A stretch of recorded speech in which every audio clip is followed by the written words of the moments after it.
Welcome to my blog channel. तपाईहरु हेर्नुहुन्छ internet अनलाइनको डब्लुडब्लु अमर खड्का युट्युब च्यानल अनि फेसबुक पेजमा।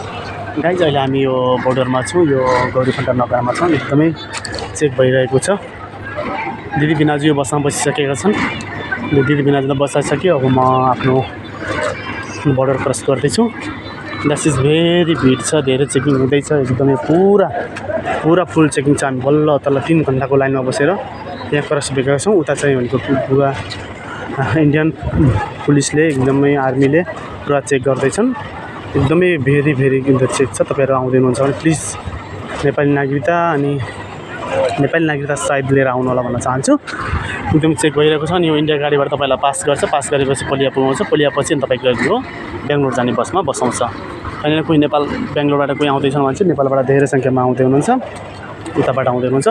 यता भनेको इन्डियाबाट विभिन्न ठाउँबाट विभिन्न प्रान्तबाट आउँदै हुनुहुन्छ भने यिनीहरू सब बोर्डर क्रस गर्दै जानु हुँदैछ। लाग्दै very interesting moment. That is very cool, very hard, very गरम छ। एकदमै आफ्नो स्वास्थ्यको पनि ख्याल गर्नु भन्न चाहन्छु। माथि हामीले यो गाडीलाई एकदमै पठाउँदैछौँ।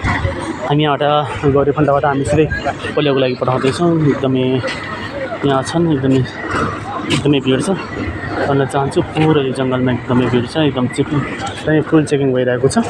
हामीहरू त्यहाँ गएपछि ताजा अपडेट तपाईँहरू बताउनेछौँ। अहिले हामी यो बोर्डर क्रस गरेर फाइनली त बस स्टप हुन्छ नि त, बसहरूमा नेपालीहरू बस बस्ने ठाउँ एकदमै यहाँ पुगेका छौँ।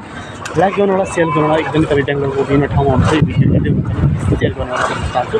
आफ्नो डकुमेन्टहरू आफ्नो साथमा लिएर आउनु होला भन्न चाहन्छु। Okay, God bless you. Tomorrow and next time.